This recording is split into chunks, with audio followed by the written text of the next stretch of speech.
Today we're going to talk about one of the most popular drinks out there, What is that?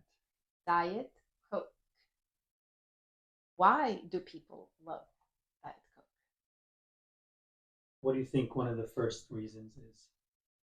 Well, I think the main reason why someone would go and buy Diet Coke is the Mhm. label, right?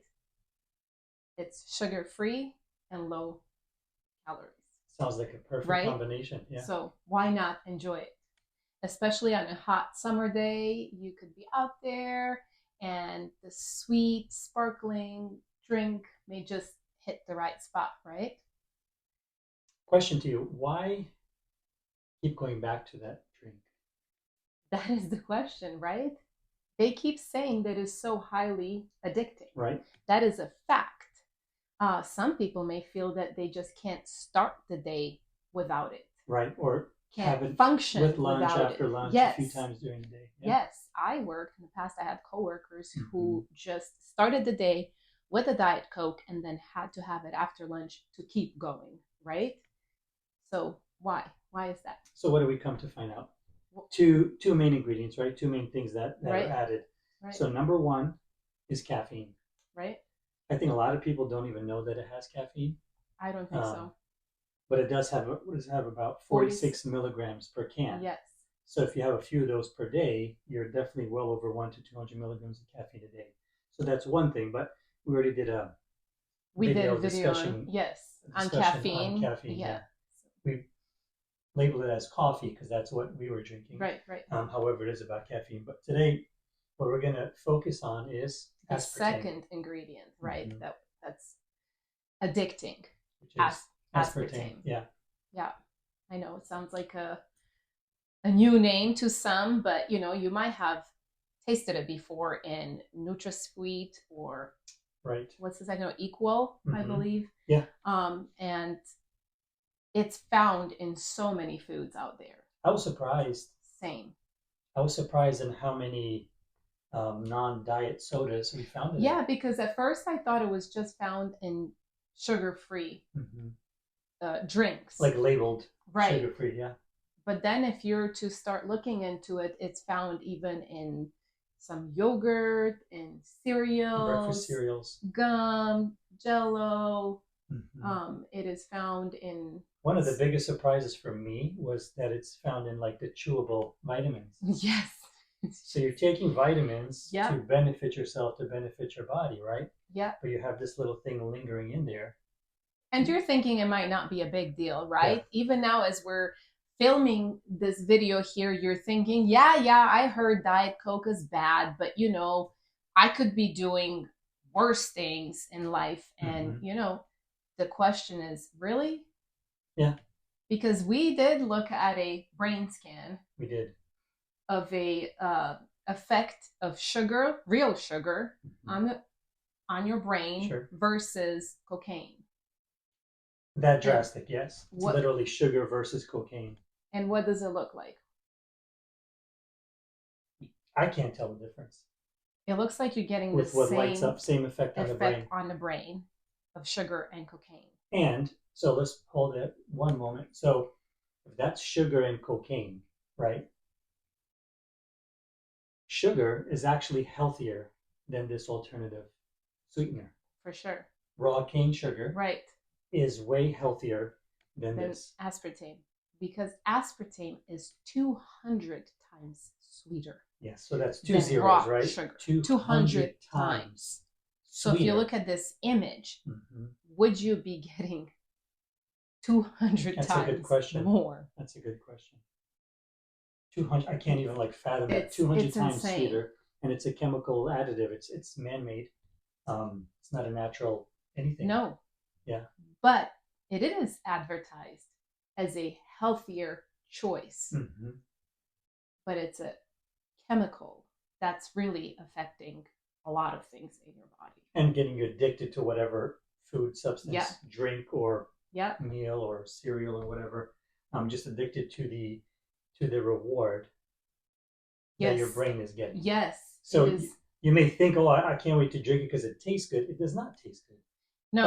I've tried it before, and I know everyone has different palate or whatnot, but it doesn't taste good. It's just I believe it's the effect of the that, combination of the for caffeine sure, and aspartame. for sure. And it's proven that it does that. If you look at some of the research, it actually is proven that it does that. But where did aspartame was introduced first in 1974, and then at some point it was. So in 1980, the FDA revoked it. So it was approved in 74, revoked it in 80, but then reinstated it in 1981. Right. Which is, I don't understand. And it's one of the most controversial food additives. And it's one of the most studied, right? And it's one of the most studied. It seems like there's so much, what is it? Not enough research constantly. They don't constantly have enough research, and there's always are they not battles. Getting what there's always there's always some battles there.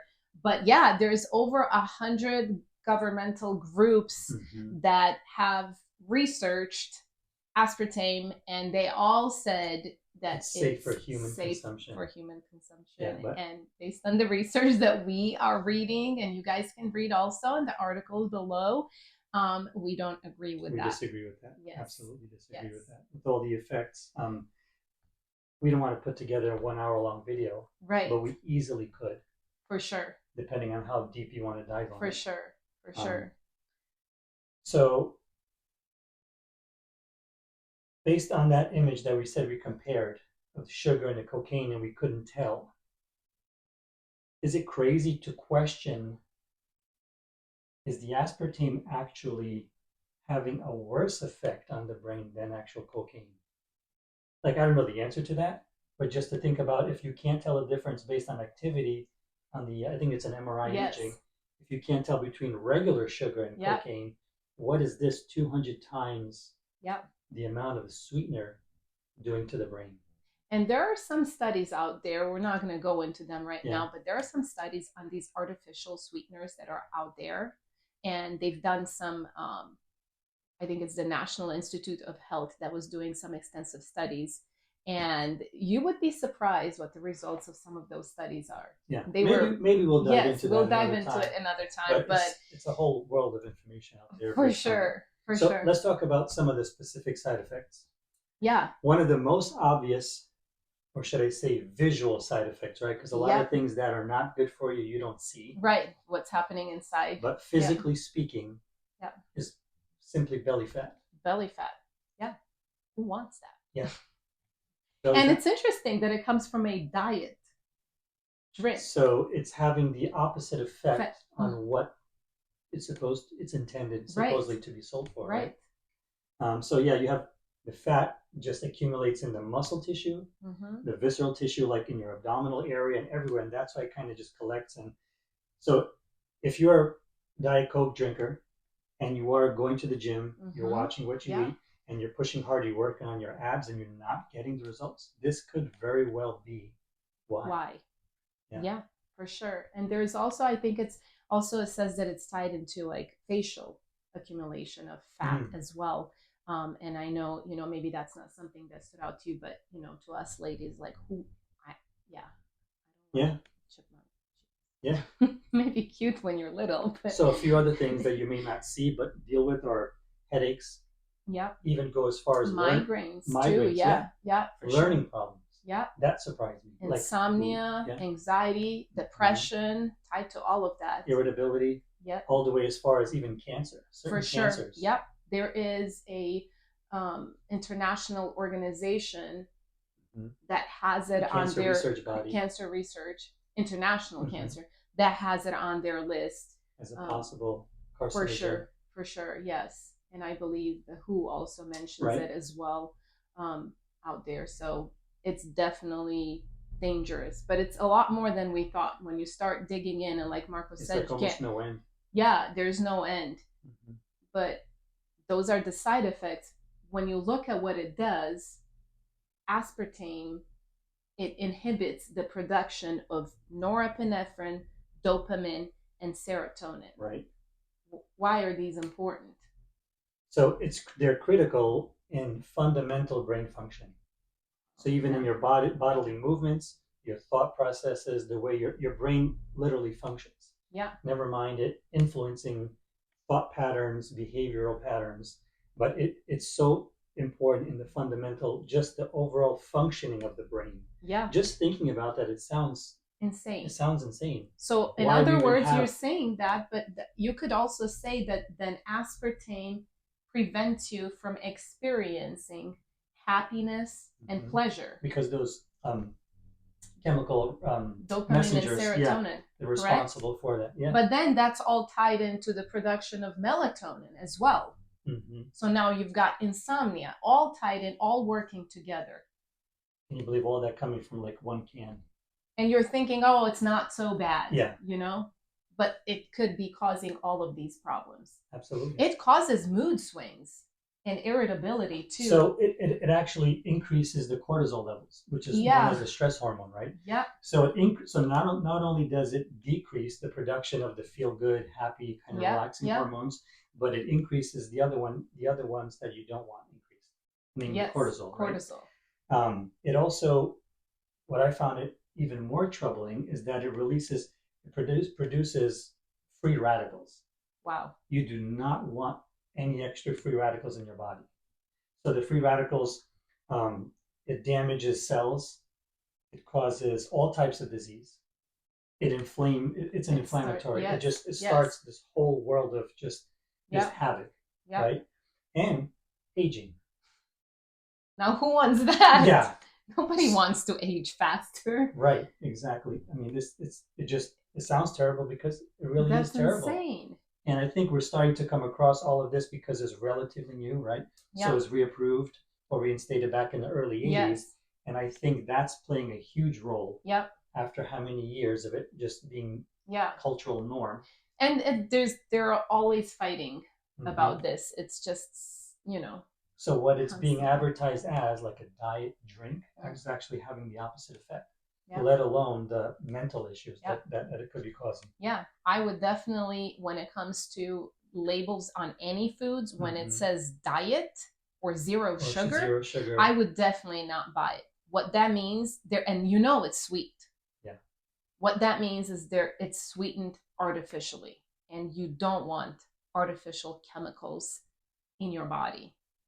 Just your body doesn't know what to do with it. And just because it's out there for sale, just because, say, it's FDA approved, I mean, I wouldn't depend on the FDA approval for our health, for our safety, for our well-being. For sure. Yeah. Definitely would not. Yeah. So use your brains and do your own research and, you know, look into it more. And we hope that now you have another ingredient that's out there that you need to look out for. So if you're dealing with any of these things, really, try it out for yourself. Yeah, you may have to wean yourself off. I don't know exactly, because if it is highly addictive, you probably have to wean yourself off. You will end up feeling way worse the first few days. Withdrawal effects. Yeah, exactly, because ultimately. But it's worth it once you get off. It's a drug. Yeah. Yeah.